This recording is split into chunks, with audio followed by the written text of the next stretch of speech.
Hey everyone, welcome back to AFTV. Welcome to another live show. It's me and Robbie. How you doing, Robbie? I'm good. You're good? I've just noticed we're on the wrong side. We're normally I'm on that side. Anyway, whatever. No, it's all good. It's all good. It's all about adapting. That's what Arsenal have to do. They have to adapt. Things go wrong sometimes. You just got to do what you can. But no, here we are. Have to do that this weekend against Bournemouth. I keep saying Bournemouth. Brentford. Okay. Brentford. Was just doing an interview with Billy the Bee from Besotted, which is the Brentford channel, and make sure you guys check that out. That'll be out tomorrow. And yeah, you know what? He's sounding pretty confident, man. I'm not surprised. Have you seen their run? Have you seen the form? Yeah, I think they're 9 unbeaten. I didn't even know it was 9 unbeaten, but what I do know is that the last 5, they've won at West Ham 2-0. They beat Liverpool 3-1. They beat Bournemouth 2-0 at home. They just beat Southampton 3-0 at home. Okay, I kind of expect them to win those home games. But they're doing their thing, and I think a 0-0 draw at Leeds. So, yeah, they're coming in ready for us. Beat Man City away. Remember that one? They did. Yeah. So, and deservedly so. And deservedly so. Yeah. They've beaten Man United, of course, this season. They've beaten Chelsea. Or was it? No, they drew with Chelsea, wasn't it? They drew Chelsea at home. They drew with Tottenham, but they were 2-0 up. Yeah. So, you know, this is not going to be an easy game, man. And, yeah, he sounded pretty confident. But there have been unbeaten teams that have come to us already this season, and we've taken care of them. So, hopefully, we get back on track with a win.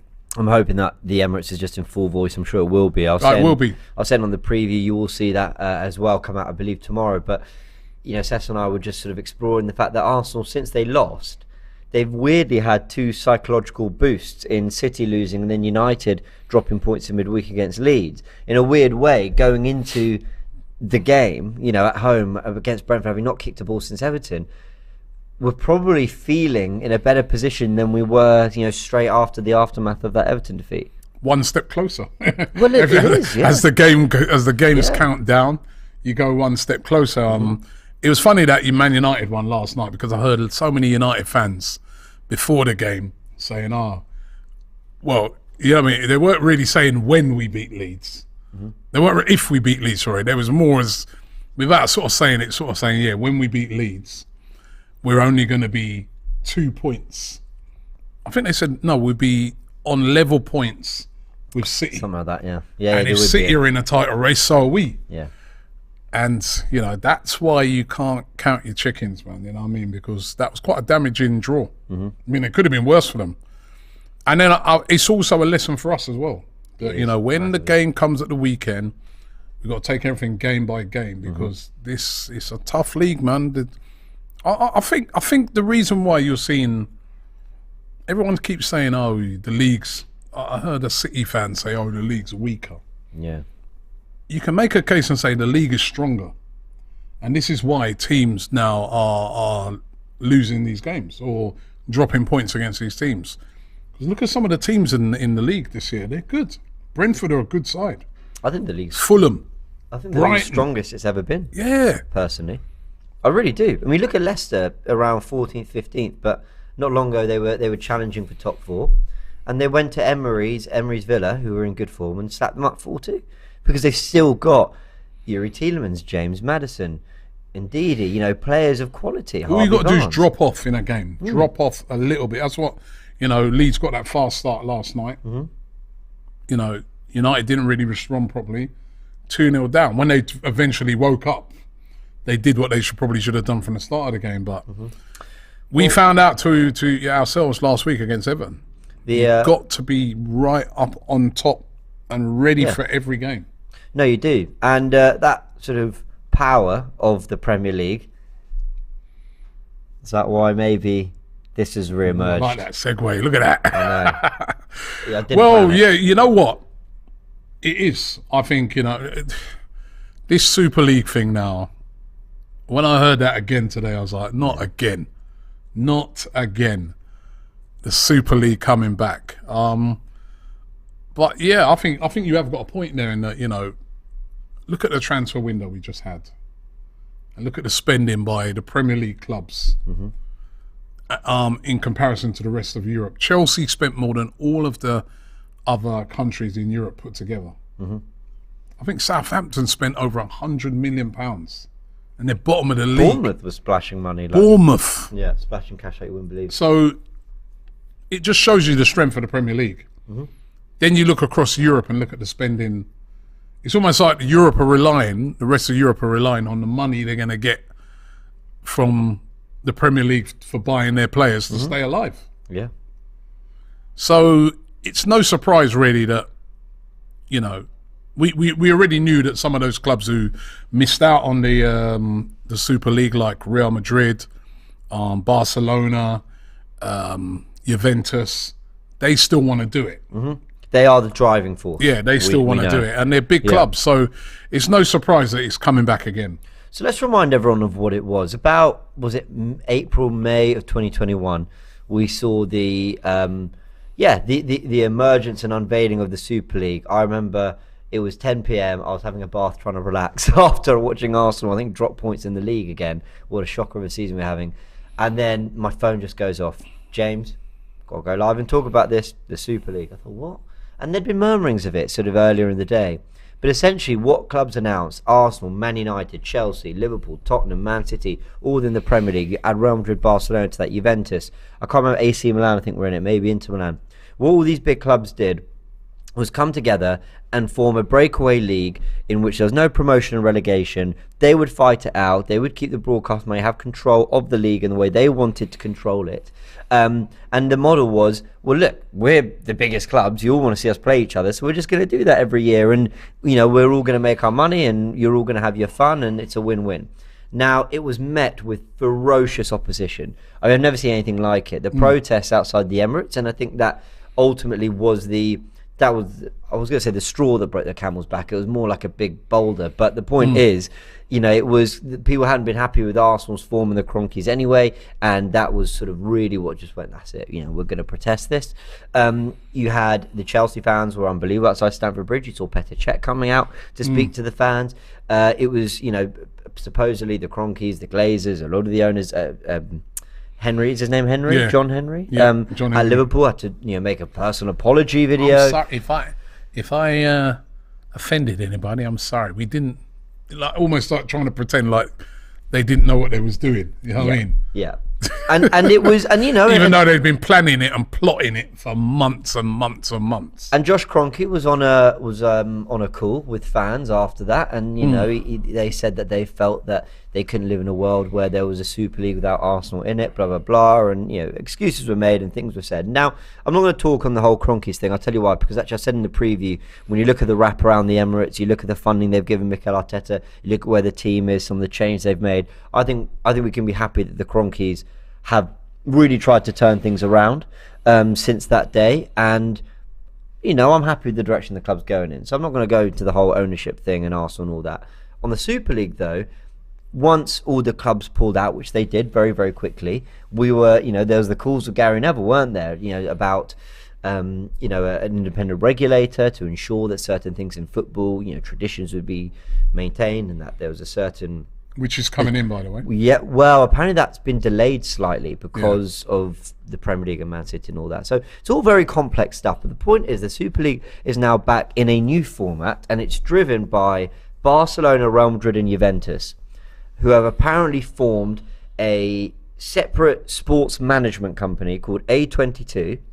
And A22 are the drivers of this new Super League, an 80-team league, which includes promotion and relegation. 80 teams. Yeah, which includes promotion and relegation, and allows these clubs to stay within their domestic leagues, and is really their answer to the Champions League. Yeah, that's when I read it. That's what it looked, you know, when I read deeply into it, that's what it looks like to me. So it's another Champions League. It's another version of Champions League. Yeah, that's what they're going head to head but with. With way more teams in it. Way more. Way more teams. As a matter of fact, it looks to me like it's almost like it's the Europa League, Champions League, and the Conference League all rolled into one. It's how I'm, because when I'm reading it, I'm like, how yeah, every team's guaranteed 14 games. Is that every team out of those, all of those? Well, I mean, surely not, because then that is almost like a little league again. I encourage anyone, honestly, to anything you've found, put links into the group and let us know, because honestly, I spent some time trying to research this today. I've been following Sky's coverage and I've picked up a lot from that as well. But I don't actually think the final plans on how it will work have been unveiled or fully disclosed yet. What we do know is that, and again, I got this from just listening to other reporters and what they were saying on it. What we know is that the promotion relegation thing's a little misleading, because the 80 teams would supposedly be split into 3 leagues.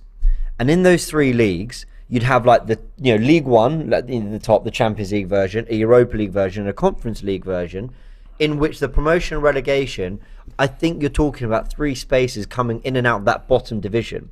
So does that mean that you can go from that bottom division into the division above? I would assume so. I'd assume it's a bit like the Nations League, how you can move up and down the different divisions. But that means the actual only route out of Europe is to fall so far below and all the way to the bottom of that final division that you come out of it. Now, again, that's different to what we have now in the Champions League, because in a similar way, you can say, well, Real Madrid, they play the Champions League, but if they finish 8th or whatever, they're not playing European football. Or sorry, if they finish 6th or 7th, they will go into the Europa or Conference or whatever. But if they finish 8th, then they're out of Europe completely. It doesn't matter what they've done the last few years. So the whole promotion relegation thing, it's very misleading. Completely. I listen, let's just first of all say this whole thing is driven by money. Money. I saw some of the fluff that guy was saying about, that weird PR video they put out, the A22, yeah. It's all about another vehicle to make money. Now, how are you going to guarantee that all the clubs play 14? That's a lot of games. Well, especially when they promised that there'd be no more games than were being played in the season anyway. So first of all, you could see from that if, say, you was one of the English teams are in there, how are you going to play League Cup? How are you going to play FA Cup? Those would probably go, wouldn't they? Yeah. So straight away, that's something they're trying to change within our game, because those would have to go. And then there's something he said in there where he sort of says something like, based on performance, you'll get into the this league. Now, the big gripe with these big clubs and why they wanted to do the Super League, right, is that they do not want any relegation. They want to be in this thing every single year. And if you even look at like this year, even the Champions League, this thing where they're saying they're guaranteeing 14 games, right? You look at the Champions League this year with Barcelona. Barcelona didn't make it out of the group stages. So they've only had, 7 games? Yeah, 6, yeah. 6 games? So Barcelona right now, they've had to drop into the Europa League, which is another thing I hate. I always look on it and say, if you're out, you're out. But again, that's another money buffer. It's so that you don't, you can drop into another league and make up a bit of the money you're going to lose, right? And you're going to get big games anyway. So UEFA and the broadcasters benefit from Barcelona versus Man United. Yeah. Exactly. But Barcelona have staked a lot of money this season on going far in the Champions League, and they're not going to go far. They're going to be out very, very, they're out of it after 6 games. So this, again, looks like it's a system and a vehicle of making sure a team like, say, for instance, the Barcelona gets loads of games within that competition, so that even if they did drop out, so it straight away, it's not being done for the right reasons. It's not being done for the right reasons of competition, in that we look to when we look at our football, right? I was just doing an interview today with Billy, as I said, from Brentford, and I was saying to him, I was going, yeah, Billy, I remember when I first met you, when I first started doing AFTV, and you started your channel. I go, what division was you in then? And he said, at that time, we were in the 3rd tier of English football. Wow, it's a League One. Now they're in the Premier League. That's what I like about our football. A team can move up the divisions, and also if you're not performing, you can drop out of the divisions. Everton, who when I was a kid would have been considered one of the elite teams in this country, are looking at relegation trouble. West Ham, who are a big club, 60,000 seater stadium, they get the biggest average attendance of any club, apart from Man United in the Premier League. right, are in trouble of dropping out of the Premier League because of their performances. But I'm sceptical of the performances that they're using in this one. Is it just that, like you say, well, the performances of a Real Madrid or a Barcelona or Inter over the years means that they should always be in this? You know? And remember, this is why a lot of the owners of these clubs wanted to be in the Super League, right? Because they just couldn't get their head around the fact that they could be relegated or they could be not in the Champions League for a season. So to me, they're doing all they can to create a system where all of the big clubs in particular are ensured to get into this Super League or whatever league it is every single year, and also not just that, play a lot of games. So in this case, 14 games, so that you can earn lots of TV revenue and you can be a rich club. Because right now, those clubs are suffering right now. Clubs like Barcelona are on their knees. They're on their knees. And they have some of these big players playing for them. They're on their knees at the moment because their league is not really making, you know, they make money. Real Madrid make money. No one else in the league makes any money. Well, these clubs also want more control of their product. You know, they go, hold on, we're big Barcelona, we're big Real Madrid, and this is the cut that we're getting. But we're such a massive brand, and people want to watch us. You know, we know that if we played Real Madrid, PSG weren't in it, Real Madrid, Inter Milan, AC Milan, Man United, Liverpool, that everyone's going to come in and watch these games, and there's a lot of money to be made. So why are we not? You know, that's I think at the heart of it. It's, you know, the broadcast money and the investment into the Premier League is so vast, it's huge. So it's not a problem for us. You know, we never talk about... We've got the Super League here already, which is the Premier League. I think this is something that we need to talk about today, as well as the new Champions League. Because let me make my position very, very clear. I hate this new Super League idea. I hated the original, and I hate this one. I think they're both rubbish. But I'm not against a new approach to... Or let me say something that can maybe go up against the new Champions League format that's coming in 2024. Because I don't like that either. I think what we've got now is brilliant. I love the current Champions League. I think the only way you can make it better is if you make it even more performance based. You know, I've long called for the winners of the FA Cup playing, getting a Champions League spot. Why? Because they're literally champions. But we can, you know, go back and forth and all that. My point is, I think you can do things to make merit an even bigger part of the Champions League and all that, and maybe tidy it up slightly. Are there a few too many teams? Perhaps, I don't know. But I think the 2024 Champions League concept is poor as well. And for anyone who doesn't know what it is, and I've just been watching videos. I mean, I watched one video and then a few months later another. Go watch Tifo Football because they cover it really nicely. But even their plans are changing. So it was a 32 team competition. That's what we have now. And they all split up into groups, 4 per group to qualify, third place going to the Europa League. But now they want to make it a 36 team league in which you will play 5 home games and 5 away games against any one of those other 35 teams if you're in it. Then the top 8 go through to a knockout, and then from 9th to 24th, they will play in a playoff to then go into the knockouts as well with you. Now, the teams that make up those spots are earned through the leagues, but there are 3 or 4 spots that are earned by what you've basically achieved in Europe previously. So, for example, if you finish 5th place, so you miss out on a spot, but your 5th place is better than another league's 5th place, then you'll get it. It's still really messy. It's all done. And it's a load more football. The new one is to appease all of the owners of the big clubs, including the ones in England, right, who didn't manage to get the Super League, because they know that along the line, the Super League thing will come back again because there's too much money at stake. That's what it boils down to. There's too much money to be earned out there, right? So, as I said, biggest gripe amongst these teams is the fact that they want to be in it every year. This season, in the Premier League, it looks like Liverpool and Chelsea, with all the millions they've spent, will miss out, which will be disastrous for both of them. And they'll miss out on loads and loads of income. Those teams, they want to make sure, they want to guarantee that they're in it. So based off of what you just said there, for the new one, they'd both be in it because of the stuff they've done in the past.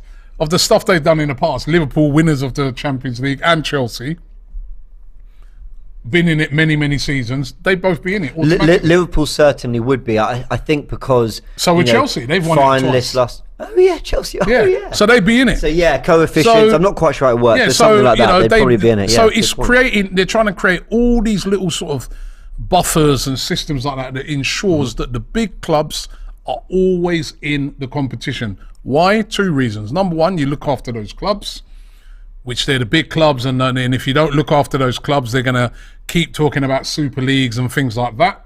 So that's one of the reasons that UEFA have done it. And number 2, if you've got all of those biggest clubs involved in it, you earn more money through TV revenue, etc.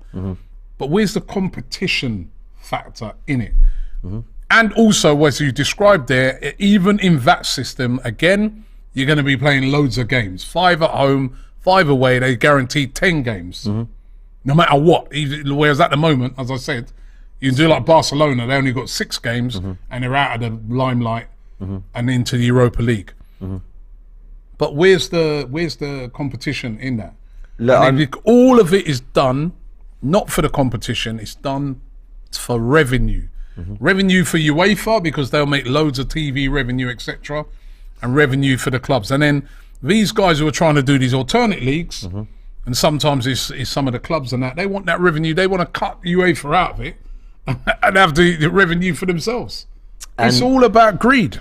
Well, it is, and there's so many sides to this because there's the player side. İlkay Gündoğan actually came out and said, look, something along the lines of, I think it was a tweet, stood up against the Super League, that this Champions League format that's coming isn't much better. And I think he was looking at it from the player angle, the amount of football they're playing. Robbie, this is going to sound crazy. Anyone watching this is going to think, oh, shut up, James. But I'm exhausted just covering the team. I'm being dead. Love what we do here. But you get my point. Like, it's like, there's so much football, already, and we love it. And I know in a weird way it's like the more football the better, the more Arsenal v Barcelona's, the more Real Madrid's v Liverpool's, but I don't think that's like true. Arsenal versus Brentford, like what we got this weekend, because it's authentic. It's earned. It's earned. Yeah, exactly. There's a team, as I said, where I'm speaking to Billy from Brentford, and they've come up through the divisions through hard work, through spending sensibly and having a real plan, and now they've made it to the Premier League and they're punching above their weight and they're doing brilliantly, and their fans, 3,000 of them, will travel to the Emirates this weekend with a dream of winning. And that, I don't want to play Barcelona every week. I don't want to play Real Madrid every week. I want to play them. I want to earn the right to play them. Like this season, hopefully we'll earn the right to play those teams next year. But it shouldn't be just because we're a big club and we're bigger than Brentford that we're going to be in that every single year. It's not fine. It's not fair. The uniqueness of the rarity of things is what makes it unique and special. The Olympics is every 4 years. Everyone loves the Olympics. I'll do it every year. Well, no. What's special is that you have that space where people train, they work hard. It's their dream. It's so rare. World Cups are the same. That's why I don't agree with Arsene Wenger's World Cup every 2 year plan. And even things like Wimbledon, it's once a year. Everyone loves Wimbledon. I'll do it 3-4 times a year. No, it ruins it. What makes things special is the rarity of it. Now, even if Arsenal, okay, they're in this thing and they play Barcelona, then they got Real Madrid away, then they got PSG at home, then they got Chelsea away. It's like big games don't feel special anymore. They just feel like the norm. And playing Brentford, I'm really excited for it because it's a different test for Arsenal to what they had in January, which was Man United, Newcastle, Spurs. And the beauty of it is that it's just organically generated. It's earned. Brentford have earned their place there, and we've earned the right to play them, and it's come naturally. And I think this new system where, when I look at the Champions League, sure, you might get Barcelona play Bayern Munich in the groups. I think we had that this year. That can happen. But generally, it's that sense of, as you're creeping towards the quarters and the semis, those ties get bigger and there's more on the line. And then the big clubs are coming, head to head, PSG versus Man City, who's going to come out on top. And I feel like while you have an element of that, I just don't think this format is right. And now I'm not against new formats and new ideas. I'm really not. In fact, I think football needs them. But I just don't think this is it. And the other thing that I should have touched on a bit earlier in this video is that a lot of the fear that came from fans was about the fact that owners could just click their fingers and do this with clubs. That was another big fear. Now, I don't think that same fear is kind of there with this, because we kind of know who's running this and what and all that. But it was almost that sense of, so are Arsenal going to go play home games around the world, for example? Or and again, we can have the debates. Next. We can have the debates about whether that's right or wrong. I personally think the Emirates is home, but then there's a global audience you've got to satisfy. How do you do that? I understand all these things, but it was more fans realised there and then we don't have the control and influence and power over our clubs. So it was a massive moment in the Super League. They've come back, and I don't think this is any better. Well, no, it's better, but very barely. By the way, don't forget to like the video. We've got 195 likes. We want more likes now. Get up to 1,000, please. And keep those comments coming in, loads of them coming in on this subject. I like this one from Scott Domnan. He says, it's pure greed. I fear it's inevitable. Eventually, they'll get it in spite of the fact that it benefits no one except a tiny group of spoilt, rotten, morally bankrupt individuals. I hope I'm wrong. And I kind of agree with him. It's almost inevitable. Once these guys keep knocking at the door with this, it's going to come in some shape or form somehow. But maybe, sorry to cut you, but maybe there'll be a bit of tug and war and back and forth with whoever it is that comes up with a system that is better. I mean, Dave Jordan said if it wasn't called the Super League and it was called the Ultimate League or something, you wouldn't immediately dismiss it. I must admit that when I heard Super League, I'm like, no. Right. So I must admit that. But the thing is about it, as I want it to be, it's got to be for me about competition, not just, as I said, that's one of the things I hate about this Europa League, because I look at that now. Then next week Barcelona are playing Man United. Why? Only because of money. That is the only reason Barcelona. How can you? But we are all going to watch it, Robbie. Exactly, we will watch it, and we are going to enjoy it. And we're all thinking, Barca United next week. So they're winning on that. But it's not right. It's wrong, because now you got a team that finished third, not runners up, third in the league that they were in, and they got a chance of going on to win the Europa League, which would then give them a passage into the Champions League next season. What about the team that finished second? If they get knocked out now in the next group stages of the Champions League, they got a chance of winning nothing. But they finished above that team that could go on and win the Europa League. How does that make sense? It's only about money. But then I will say, I'm not against because, like I said, I don't think the Champions League new format is great at all. And I think that's just I told you, it's just them clubs. But then I thought the Conference League, I was also a bit like, oh, here we go, a third competition. Who needs it? Arguably, we should only have the Champions League and that's it. But it was really great seeing other clubs that don't have the opportunity to play in Europe as much coming up against big clubs like Leicester, Roma as well. Marseille went really far in the conference. You had some great matchups, and actually it produced a good semi and a good final. I thought ultimately it was a roaring success. That I actually must admit, like the Conference League, when I first heard about that, I thought, what an absolute joke. And I have to say that has turned my mind around a little bit, because when you think about it, there are clubs in that Conference League that wouldn't normally play European football. And now they're playing European. So again, if I'm bringing it back to the Brentford example, at the moment they're currently 6th, 7th in in the Premier League. If they stay there, they could be in a Conference League next season. What a story! And that'd be fantastic for them. And they get to travel around Europe. They could play Roma. and a chance to win a trophy. And when I thought about it, I was thinking back in the day we did used to have 3 European competitions, because we used to have the Cup Winners' Cup, which then meant that you had more teams playing. So maybe it was too harsh on the Conference League, but on this Super League one, and on some of the things, as I said, with the Champions League, where you're dropping, that has been done only for money. That's it. That's the only reason they're doing that, is to generate more income through TV revenues. Yes, they probably I look at it, I say every different format should always be looked at. Because, as we move on and things get into a more modern society, and that everything should always be looked at, and everything should always be open to some change. But the fundamental thing that upsets me is when I start to see it being more about making money than the actual competition itself. And I always want that competition element to remain. Mm-hmm.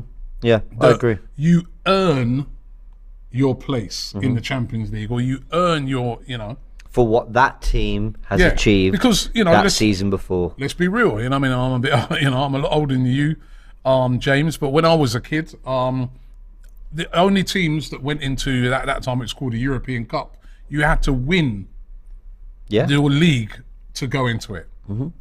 Now it's 4 teams, right? So, and nobody's moaning because that's been a progression over the years, and the Champions League is a great spectacle and that. But it used to be only 1 team. Mm-hmm. It could be in the future that they look on it, and I think maybe it does need to be looked at now because you've got so many teams spending money and so many more teams competing. Maybe it does need to be just more than the top 4. Maybe it should be looking at a top 6 or something like that. But the main thing for me is that you have to earn it. So you've got to get in that top 6. Mm-hmm. Can't be that this season Chelsea and Liverpool are out of that top 6, or last season or the season before when we were out of it, we turn around and say, well, we're in it because we're Arsenal. Mm-hmm. No, I don't. That's when I think, no, it's not right. I don't like that. If that 6th place goes to Brentford, they should be in it. Yep. If that 6th place goes to Brighton, they should be in it. Mm-hmm. And that, for me, is where I start to push back on these things, because I'm like, now, all of a sudden now, you're just creating a system just because of the amount of, money, and just to look after the big boys. And that's where then I think football's wrong. When you start to change it into things like that, it's wrong. What I've got here, I've got the Champions League groups, because I want to give some credit to the actual competition we have and appreciate it for a second. The Champions League, I miss it a lot. Arsenal haven't been in a while, but when you look at it, the groups, Group B, Porto, Bruges, Leverkusen, Atletico. Group D, Tottenham, Frankfurt, Sporting, Marseille. Group E, Chelsea, Milan, Salzburg, Zagreb. Group F, Madrid, Leipzig, Shakhtar Donetsk, Celtic. They're nicely balanced. Like, you get the odd, you seeded, don't forget that, they're seeded. Exactly. You get the odd group of death, don't get me wrong, but generally you look at it, you go, I see maybe one favourite, 2 who'll really fight it out, 1 that I'm not really expecting to do a lot. But it's kind of like Barcelona's group again. Sorry. Barcelona's was the group of death, I think. Yeah. Well, Bayern, Inter, Barcelona, and Victoria plays in. But the point is, you're never going to have Bayern, Real Madrid, Man City, and PSG all in one group because of the seeding system. But you can look forward to that later. Now you might get a Barcelona versus Bayern Munich, but why Barcelona out? Because they didn't do well enough to earn themselves a higher seed, so they came up against an Inter or a Bayern Munich, and that is the merit. That's the point. Even at the moment, as the way the competition exists, with the seeding system is put in place to help the big clubs to get through. It means that you don't come up against another big club until later, like in tennis. You will not come up against another one of the big boys until later on in the competition. Mm-hmm. But that's earned at least. At least it's earned. At least it's earned. But the way they're looking to do it now is that you just go and play 10 games. So you're guaranteed 10 games. And all of those, guaranteeing those 10 games is for the money. Money for the TV companies because they'll be able to show 10 Barcelona games. But also... And money for the club because they'll be able to have 10 games in there. And when they're doing their budgets at the start of the season, they know every year they're in this Super League and every year they're going to have 10 games from that. And But also, if you look at so obviously we still need to know more about this new Super League and how it will work, but if you look at the new Champions League that comes in 2024, you lose an element of jeopardy there, because if the top 8 go through, if you've won your first 5 and you've got PSG away, Real Madrid at home and Valencia away to come, what's the incentive to go particularly strong in those? The beauty of the Champions League is that actually very rarely are the groups fully decided by match week 4 or 5. Usually it will go to that 5th or 6th game. So there's no pointless games. Similar model to like NFL and that, don't it? I don't know. I don't follow it. You don't have to top your. Some of the American fans who are watching this video will be able to explain it better. But you don't have to top your, region, whether it be the East or the West. you can win that, and but you don't have to top it to go on to win the actual Imagine league, someone saying to you, to win the Premier League, you need to get into just basically finish in the top 6 till April, and then in May we play a little knockout between the top 6 teams. Playoffs, like I said, like how they do in American system. But the playoffs we have in the Championship, for example, first qualify, first win the division, promoted. Second qualify, promoted. Well done, your runners up. But then third, fourth, fifth, and sixth, it tends to be that. Listen, by the way, that's hardly a perfect system in itself, because often the team in sixth have generated a lot of momentum, they've come up, then they're the form team, then they go up, and have they really deserved it over third? But the point is that at least with that, because it's such a big league of 24 teams, it keeps it really competitive across, because so many teams going into those final weeks can all find their spot and compete for that, and it keeps everyone on their toes. And there's an element of missing out on second, which is disappointing. But I think, it's like saying, first doesn't matter really, because basically we're going to sort it out later. So just make sure you're hanging in the top 6. I think that kills competition to a degree. American sport's very similar to that. Brian Patillo says, Juve got no leg to stand on, corrupt board and club. Excuse me. London Nomad says, UEFA ain't no saints either. Why not just one big mega UEFA tournament where every country's champions get in? I don't think fans would be opposed to that. Well, I'm not massively against that. That used to be the original European Cup, where the champions got into it, but they wanted more teams because they wanted to generate more money.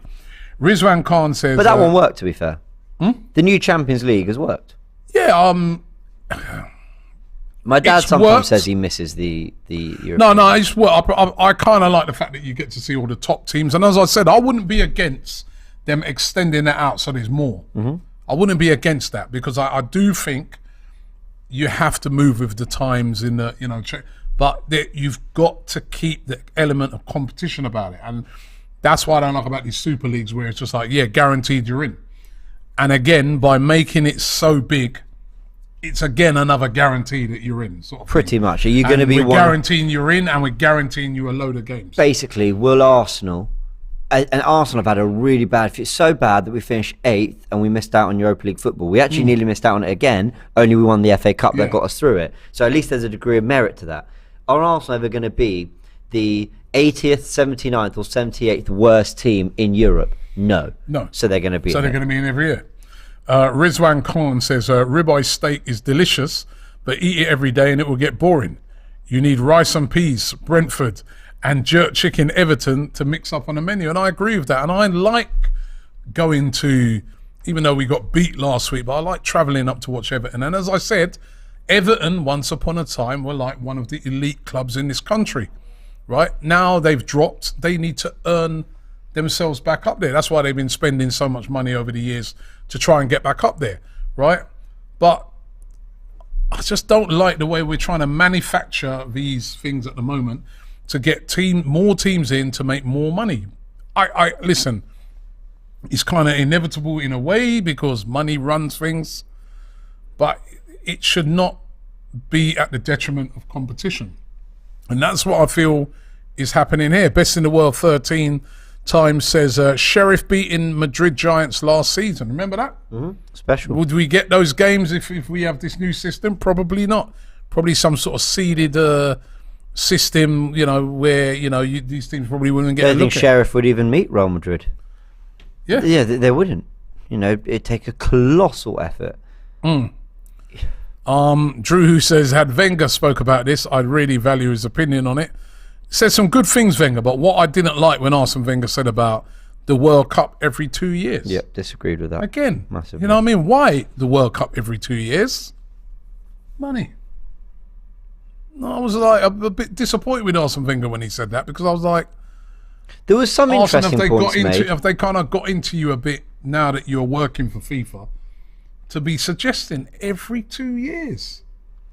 I hate the idea. The one thing I not agreed with, but I thought was a good point, was the whole, footballers, and we've seen it happen so many times where they get an injury for a World Cup, and therefore the gap between the World Cups they're available for is 8 years. And I know what you mean. I know what they mean by you got to think a footballer's career is short, but I think that's what makes playing at the World Cup even more special.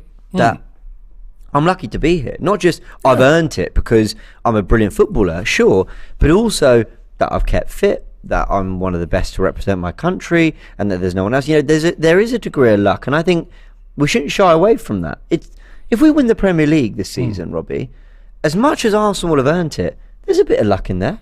But I think that's what makes it special sometimes. Yeah. That, you know, we kept some key players fit all year. That, you know, Saka and Smith Rowe developed out of our academy. Credit to the academy, but also there's a bit of luck in that. And I think ultimately we're trying to control too much sometimes, and that bit of luck and the rarity of things is what makes it special sometimes. Yeah. Scott Donan says the talent is more evenly distributed in the NFL. There's a salary cap, and the cap is low enough that each team can meet it if they want to. And the college draft, bad teams get good players that way. They have got that draft system. That's another thing that needs to be looked at, is the transfers and stuff like that. Should we touch on that? I think we need to talk about, I know we've got super chats and stuff, but I think we need to talk about the Premier League and its spending in a second. Okay, Jonathan James says fans will never entertain ideas of reformation when the only reason for doing so is money. Ideas really need to improve entertainment will be heard. Ideas that really improve entertainment will be heard. And I agree with that. If someone's coming forth in an idea that improves the tournament, makes it better, makes it more entertaining, makes us see better games, right? I'm like Jonathan there. I'm willing to listen to that. I'm open to those.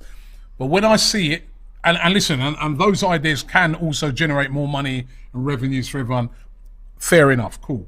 But when I see things being manufactured, like I said, when I look at the way teams drop into that Europa League, that has only been done to generate money for those clubs, a little buffer for those clubs who dropped out, and also to make the Europa League a bit better. But it does not create a fair competition in the Europa League, because it means then if you're one of those little teams that you've had a great little run through your group, you could end up playing Barcelona, like what's happened to Man United. Yeah. Little team, I'm only joking, right? But if it's done for the right reasons, which is to make it better, improve the entertainment, improve the game, I'm all for it. Yeah. But these ideas are not to. And I think this goes on to the point I just said I wanted to talk about, which is the improvement and betterment of the game, because there's the free market, which is, you know, businesses, sponsors, owners, as long as they're operating within the rules of football, are allowed to spend, allowed to spend big money on English football, and are therefore, these clubs who are receiving this, the money and the revenue, are allowed to then redistribute that how they want across their club. And if it means spending a lot of money on players and signings, they're well within their right to do that. But something is broken, something isn't right, because you can't have Chelsea spending more than the other 5 leagues combined, or 4 leagues, whatever it was. You just can't have that, Robbie. And that's not a slight on Chelsea. That's just a little bit. I've had my time with Chelsea, to be fair. But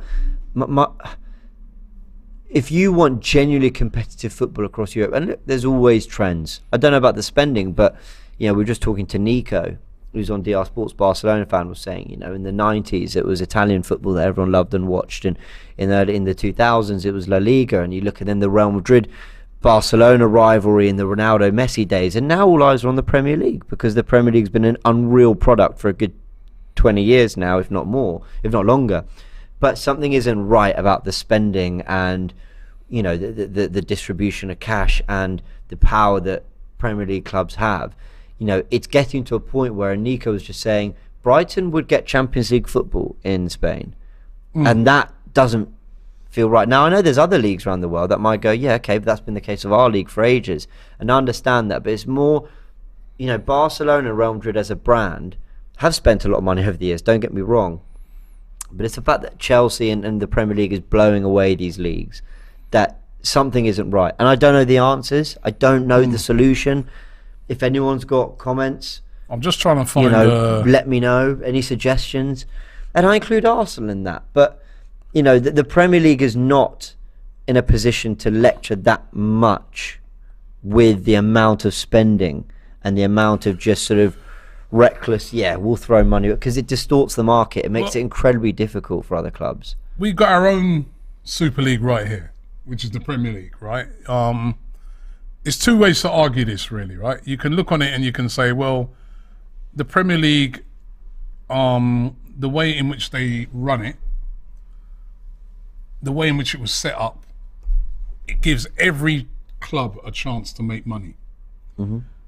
A way a lot of those other leagues, are set up, like say in Italy and Spain, where these teams are doing their own separate TV deals to the rest of the league and that, they've created their own problem in a way. Because it's meant that you've got, say for instance, in Spain, you've got Barcelona, Real Madrid, Atletico to a certain extent, these clubs that do their own deals, and they are miles better than everybody else. Nobody can compete with their spending. Nobody can get near to them in their league. And they didn't care. They haven't cared over the years. When people in La Liga have said, oh, this needs to be more evenly spread, and they basically told them to do one, right? But now it's backfired because their leagues are weaker, right? And that's why they want these European Super Leagues and stuff like that, because, the teams in their league can't compete. People who watch it realise that. They see games, the stadium's not full. There'll be people like, if Barcelona or Real Madrid ain't playing, I'm not even watching it. Ain't worth it. Whereas the Premier League, because of the way they've split the revenues, and it's still the big clubs that get the most of the money, the way that they've split the revenues, it's meant that Brighton, all right, we might look at it and say little Brighton, but like that guy said, they probably could get into the top 4 in Spain, because they've got... They might get it in the Premier League, to be fair. Yeah, it's true, because they can buy international players. They've got the money to go out there and buy, quality players, which a lot of them clubs in Spain and that and Italy, they can't. They've made the product better in the Premier League. They've worked on, getting rid of things like hooliganism and stuff like that, where other leagues, like Italy, for instance, where the other day I saw a mega tear-up that blocked a motorway in Italy between Napoli and Roma fans. Hooliganism is rife. So families and stuff like that don't want to go to games in Italy because they're scared. So they've stored up a lot of their own problems in these leagues over the years. You know what I mean? You'll see some of these leagues with these ultras and, doing racist salutes. And then when people say, what are you going to do about it? They go, we can't do nothing. So they've stored up these problems, which has made their leagues unattractive. Whereas the Premier League is attractive because you've got you've got a better run league, you've got a better spread of the money. Every team has the ability to go out there and buy good players. So you start to get the best players in the league. You start to get the best managers. Lopetegui, he guy was the manager of Spain and the manager of Real Madrid, right? And he went and took the job up. And I think when he took the job over at Wolves, they're bottom of the league. Bottom. That's the attraction of the Premier League. And the Premier League have done that. They've earned that, really. Whereas these leagues have been in decline for a long time. Like Alessandro said, it's true. When I was I keep saying this, when I was a kid, I'm starting to make myself look really old here, right? But what is true, when I was a kid, I remember Italian football on Channel 4 with Sampdoria playing and, Roma and Inter and AC Milan, and it was exciting and it was great.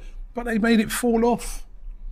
They've made it their own, now what they want the Premier League now to turn around and... But what I will say is, I really don't watch enough of other leagues, or I'm not well informed enough to have too much of a comment on how they've run it, what they've done right, what they've done wrong. What I do know is that the Premier League, deals were set up, broadcasts, all that, and big owners have come in, and load of cash has come into the Premier League, and that it's able to be spent pretty limitlessly.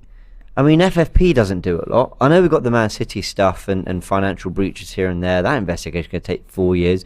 And look how long it's taken to even get to an investigation. If we even get some kind of conclusion that proves they're guilty, we will find out. But, there's not really a lot that ensures that the ceiling for the best clubs is, look, you've earned that, and you know, you're going to eat very well because of it, but maybe let's rein it in a little bit. Let's make sure that it's not too far from the pack. And I know that goes against the kind of free market ideology of, well, it's you know, just let them do what business dictates they can do. But at the same time, we're talking about sport, and we want it to be competitive. We want it to a degree to be fair and competitive, even financially for everyone, not just on the pitch. And I don't know, again, like I said, I don't really know enough about this topic, but I can't say it feels right. I can't say that I see Chelsea spending the kind of money they have. Look, Man United have spent $1 billion more in the last however long. They earn it though. Arsenal have been out of the Champions League, spent a hell of a lot of money. I can't look at all that and say, yes, in a lot of ways it's absolutely earned. I'm not saying they're doing anything wrong, but you know, against the books or whatever. But when you look at the fact that that money is just 100 times more than what's being spent across other major leagues, let's stress, major leagues, but in a way, by major clubs, that is strange. In a way, it's a difficult one, because I hear what you're saying, and it's causing a lot of the problems why people are talking about super leagues, and because they can't compete with the Premier League no more. They can't compete. But in a way, they've caused a lot of these problems upon themselves, and in a way, they need to get their own selves in order. You can't. That's not, the Premier League's a great product, and the Premier League of, you know, the way in which the money's distributed, as I said, they've earned the right. But yeah, I mean, I was just looking at some of the figures. You look at it. Southampton, bottom of the league. Mm-hmm. They spent £61 million in the January transfer window. 61 million. I know. Right? That's way more than Real Madrid. Mm-hmm. That's way more than AC Milan, Inter, Juventus. They spent more than them. Mm-hmm. Leeds spent 46 million in the January transfer window. Mm-hmm. Newcastle 48 million. Arsenal 59 million. Mm-hmm. Right? Chelsea, of course, with their madness, 311 million. Mm-hmm. Right? So yes. And in a way, a lot of the leagues around Europe are benefiting from the spending of the Premier League, because you've got very average players sometimes from Europe going for 20, 30 million pounds when they're not even worth half of that. Enzo Fernandez is a great player, not worth 110 million pounds, is he? Benfica ain't complaining for the amount of money that they've just picked up for a player that they paid for about 15 million pounds for. So, you know, Fuad made a great point that there's more information than ever than there ever has been in the world about players. There's so many scouts. I mean, Hell Football Manager tells me about players before they become big, because scouting systems are so advanced and intelligent now. And what you're getting is, and again, Fuad made this point in DR Sport. He was spot on. Tottenham fan, Fuad. I don't know anyway, go check out his content. But what he was saying was, there used to be like a stepping stone, like a process that players would go through to a degree before they'd end up with that £100 million move to Chelsea or whatever. Now Chelsea are going directly to, well, Havertz has just had an unbelievable breakout season. Statistically, everything matches up, suggests he's going to bang. He's worth a £72 million investment, you know, because if we get it right, no one will talk about the price tag. If we get it wrong, well, that's just the way things are going now. So, you know, I mean, the spending's ridiculous, but the Premier League earn the money. I mean, some of them are spending more than what they've got, and we've seen all the stuff with Man City this week, and you know. But at the end of the day, right? You know, what I mean, the league. The reason why Southampton at the bottom of the league can afford to spend £60 million in a lot of the cases, because they've actually earned it.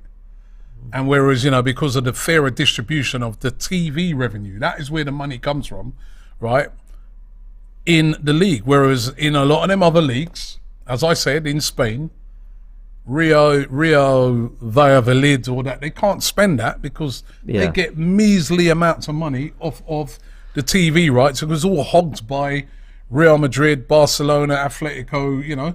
Yeah. I like to research. I need to research a little bit more about sort of the Premier League. And, I mean, this guy and the money that's coming. Yeah, go on. Rooney says, "Bull, Sevilla won the Europa League and aren't a big team." Well, come on. I mean, go and look at the sort of spending power. Yeah, they've punched above their weight, but look at the spending power of Sevilla. They have to really budget. We'll also let you know. money spent doesn't guarantee. What we're just saying is it gives you a massive advantage. Now Barcelona are going to play Man United. Actually, they spent money recently, but my point is, look at Villarreal. They knocked Arsenal out of the Europa League semi-final, then beat Man United in the final. They wouldn't have spent as much money, anywhere near as much as those two clubs. I'll give you another example. Villarreal, with all their success, doing well, where does their manager do? He leaves Villarreal and goes to Aston Villa. Because Aston Villa... That is a great point. Yeah. That is a great... I appreciate Aston Villa are a massive football club, but that is a really good point. Because Aston Villa can pay him way more money than he'll get at Villarreal, because they earn more money through TV revenue. Aston Villa can get him better players than he can possibly get at Villarreal, because they've got a bigger spending budget. Yeah. And that's what I said. Lopetegui, who can leave to come and join a team like Wolves. This is why even you're seeing the way we're able even in this country at the moment to retain our managers and players. All the players now want to come, with the exception of Barcelona, Real Madrid, Bayern, Atletico. Say PSG, Atletico, possibly Atletico. All the players want to come to the Premier League. Juve, but yeah, I get your point. They want to come to the Premier League. Yeah, because the Premier League is where it's at. It's the Premier League that's been shown all around the world. It's the best product, and that's why. I'm just going back to it. That's why people want this Super League thing. It's a bit. The Super League thing reminds you of the Live Golf thing in the golf, where they're just trying to break away and just try and earn. But yeah, just actually let me do a couple more of these comments. Big Ash says. They used words like continental Europe and the EU. So I think this Super League is more about countering the power of the Premier League and won't involve us. I think they want to involve the Premier League clubs. I think the strategy to me looks to be like they start this where the Premier League clubs would have to then come over and join it. But yes, you're right. It would probably start off with a lot of the European clubs first. And I get it. They've got to do something because they're really suffering at the moment. Rizwan Khan says, can you see the Super League? If the MLS keeps its growth up in the States, the MLS is the fastest growing league in the world and could be a real threat. I always say this, right? If they got it together in America with football and they really went big on it and really started to get, mega audiences in, like what they get for NFL, you'll see the amount of people that will watch the Super Bowl this weekend and that. Of course it will compete. Maybe in 10 years, 15 years time, it might be the MLS that is the league that competes with the Premier League. Maybe they'd offer more money. Maybe it could be a league in Saudi Arabia that pays ridiculous money and is able to attract all the best players over there. It is all about economics. To a degree, there's cycles to this as well. And, I wonder whether in 20 years' time we'll be talking about a world league. We talk about the Champions League in Europe. But, if the MLS gets supremely competitive, we know that brilliant players come from all around the world. It's not like we're talking about, Europe being the hub of a lot of the best football clubs, but then at the same time, that's where all the best players are produced. Argentina just won the World Cup, and, we know that there's brilliant players around the world. I mean, look at Tomiyasu and Mitoma, what they're doing in the Premier League from Japan as well. I wonder whether we might have a world league at some point, and the MLS could be one of the driving factors that gets us to that, because the MLS, a country, in the United States that will have a lot of eyes on it, that has got big stadiums, that is growing. And then, there's a lot of American owners at the moment in the Premier League. I wonder. They probably. But I wouldn't mind that. I wouldn't mind that if it's just run fairly. And it goes all the way full circle. I'm really happy with new ideas. Again, sorry to bore you. Let me drop an idea. Then, would you be like what they do in the NBA and the NFL? Like, I went to watch an NFL game, right?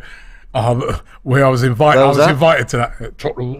Right, I was invited to that. Like, it was Minnesota. Was it Minnesota Vikings versus the New Orleans Saints?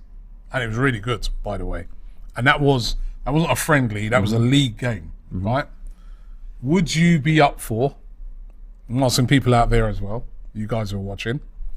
Would you be up for Arsenal versus Brentford in Dubai? Arsenal versus Brentford in LA at the Rams Stadium. Arsenal versus, you know what I mean? Because I can see in the future that I can see that happening in the future. Okay. The NFL are doing it, and they're doing it really successfully. They did one in Germany as well. They did some in Germany this year. They're talking about doing more. Well, the NBA do it. The Spanish Super Cup was played. The Spanish Super Cup was played in was it in Saudi Arabia? I think it was. Yeah, that, didn't they play? Didn't Inter? I think Inter played AC Milan in Saudi Arabia as well. That's where it's going, I think, as well. I think you're going to see more and more of these type of games. What would you know? I'm speaking specifically to the fans here now in the UK. No, actually, no, to everybody around the UK and around the world. First of all, to the UK fans, Arsenal versus Brentford this weekend in Dubai. Okay. Would you be angry about that? I have an answer for you. A Premier League, domestic league game, no, I don't think that's the direction to go in at all. I think these clubs, you know, there's a fan base around the world, undoubtedly an amazing fan base. I probably don't get the credit they deserve, by the way. We were out in Orlando. I couldn't believe how amazing they were in terms of, we kind of knew it, but you see it and it's different, right? I think domestic and league games should be kept at the homes of the clubs where their main stadium is, where they were built and developed and all that. However, a competition that involves games abroad in some capacity, there is a global. The world's more globalized than ever before. Arsenal can't just ignore their global fan base, and I don't think they do. I'm not saying they do. But Arsenal in Dubai, then. Arsenal versus Brentford this week in Dubai. If the Champions League final were, oh God, it's difficult, isn't it? Away from the domestic league. If it were just another competition and it would play neutrally across the world, I don't hate the idea, but I don't know. I need to think. All right, let me get some. There's a lot of people responding to this. The Wheel Oso TM says, as a Yankee Arsenal fan, I'd appreciate that. But TD8 says a London derby in LA, and he's got some very sick emojis. Charles Boltwood says Robbie is right. I would hate to see the teams taken out of their homes. PG says no, that ruins everything. They have summer friendlies in different countries, and that's enough. But as I said, if you see NBA, NFL, they're doing proper competitive games. Aiden says, I just joined. What happened? Well, you can see the responses going. Anthony says no.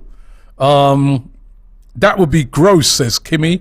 Nah, not for me. I'd be very angry, says Kay Kabea. I'd be raging, says Graham Robb. Daniel says, let's be honest, the Super League on its current format with no guaranteed spots to the founders is only a threat to the Premier League, as it would give the other leagues money status to prevent their players from leaving. KSSMWY says, no, it doesn't work for football. The strength comes from the local support. American sport are already run without that kind of passion, and even then, it's not that successful.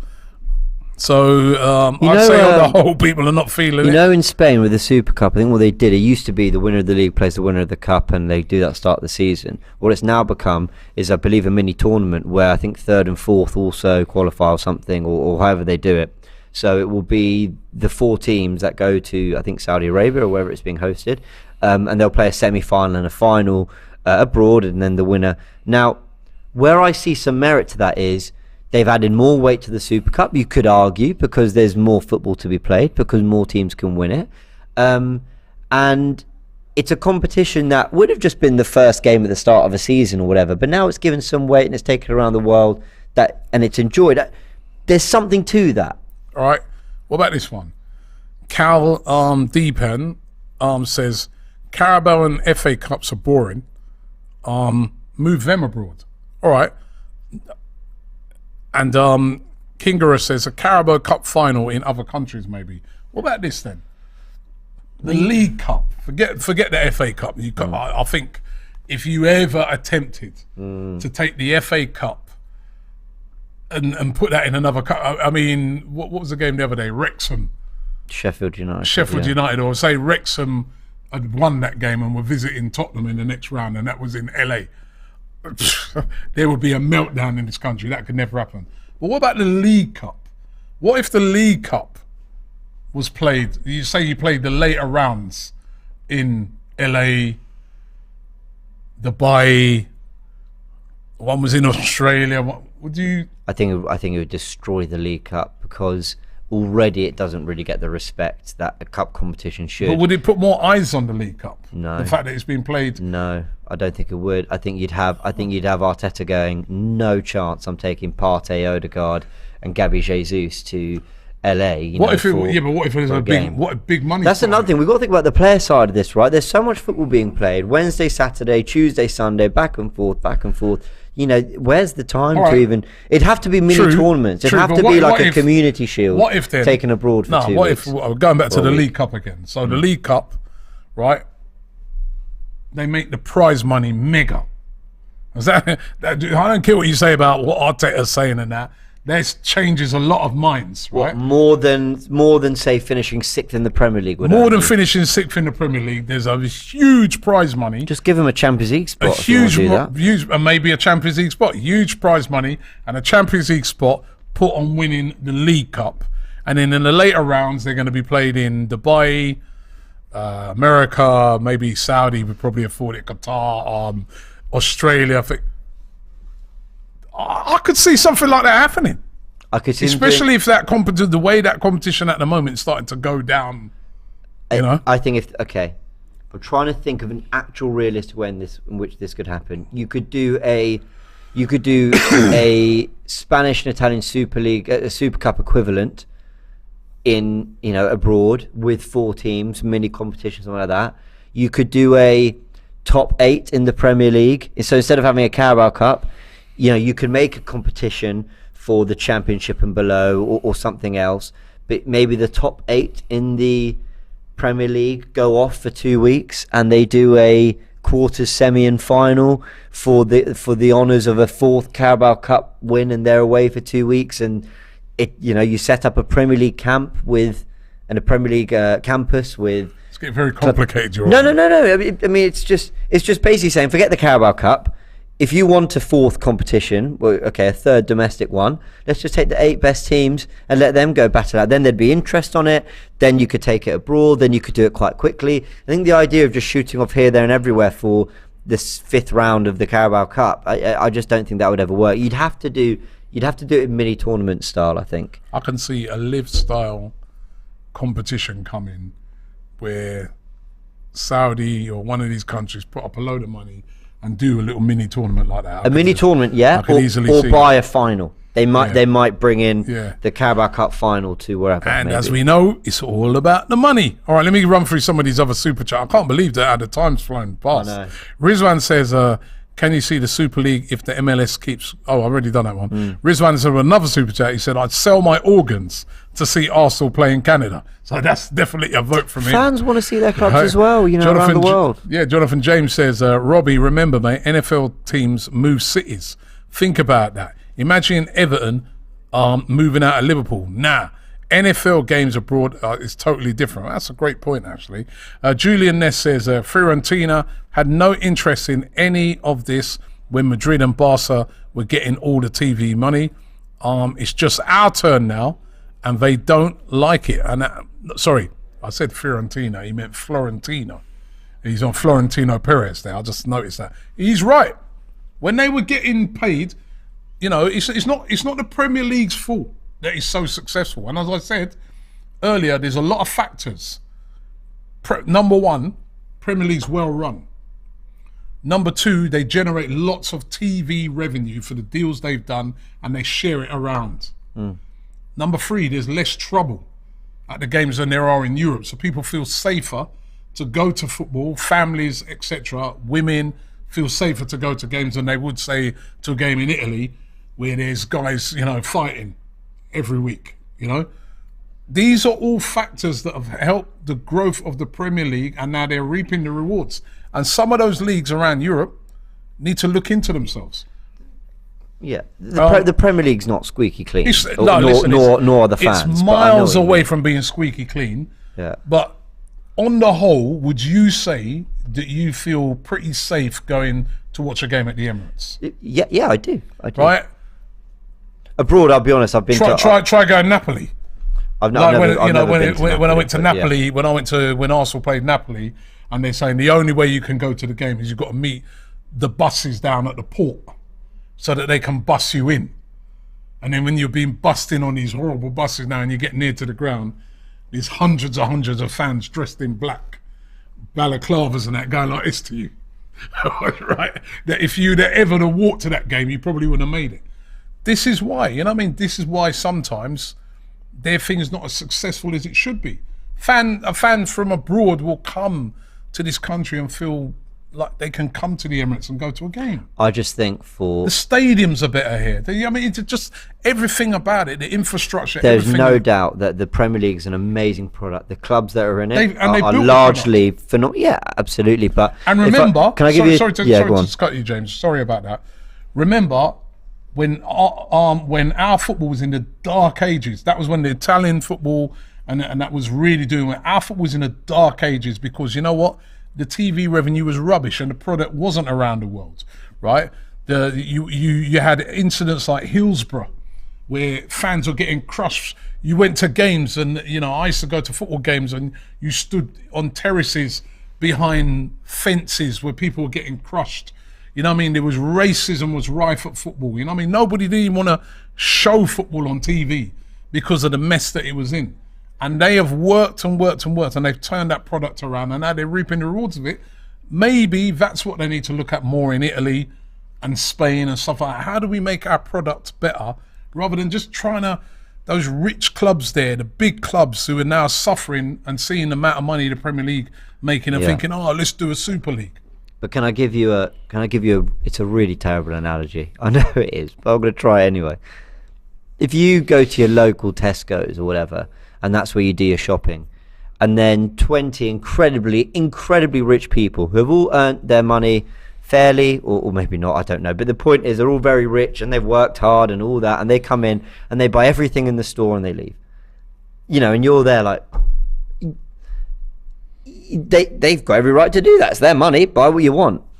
But is that right? Like, do you know what I mean? And I'm not saying it's quite as dramatic as that, but the point I'm making is, isn't there, forgive me for the terrible analogy, but my point is, isn't there a degree of maybe this is going too far? And again, I've said, I don't know what the answers are. I don't know what the solution is. I don't, because you're ultimately maybe messing with free market economics a little bit here, but I just wonder, you know, can that kind of spending really be No, listen. I think some of the spending. Accepted. I think some of the spending of the Premier League and that is horrendous.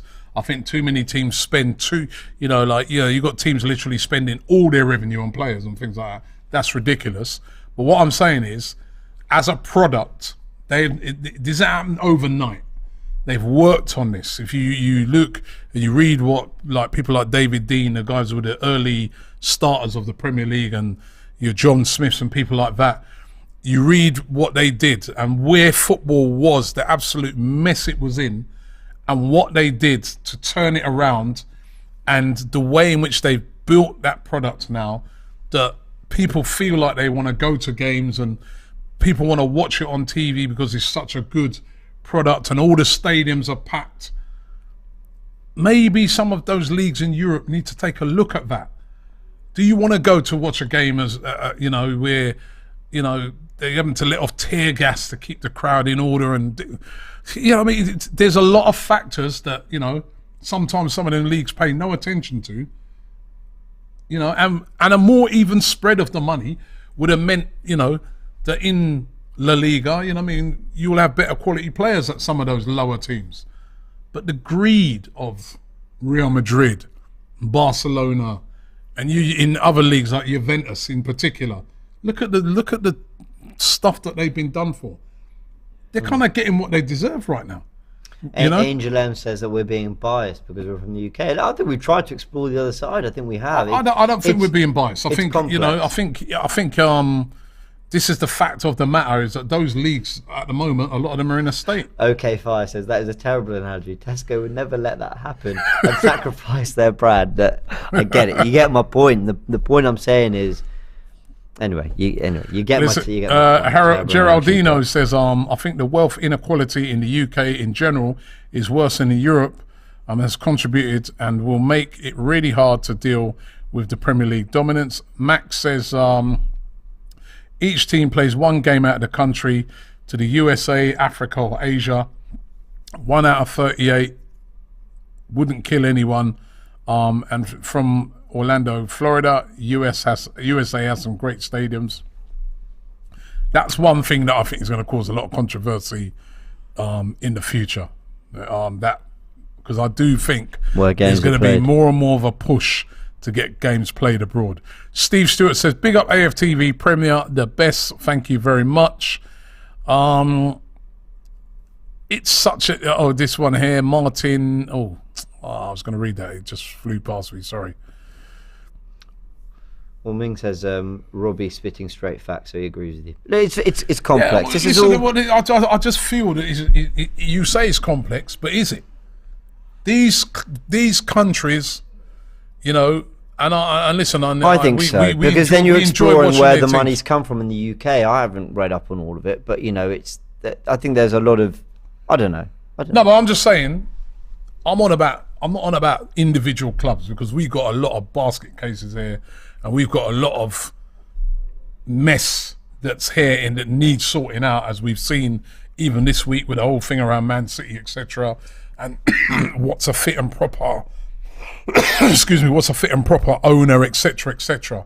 But the one thing is the product is good. Yeah. The product of the Premier League is good. I will, last night when I'm driving home and I'm listening to that game on my radio, I wanted to get back to watch Leeds versus Manchester United. That's true. Because, it's an exciting game. Yeah, you're right. Would you be, if you're in Spain, want to get back to watch Barcelona versus Real Valladolid? Well, no disrespect to them, or or Espanyol.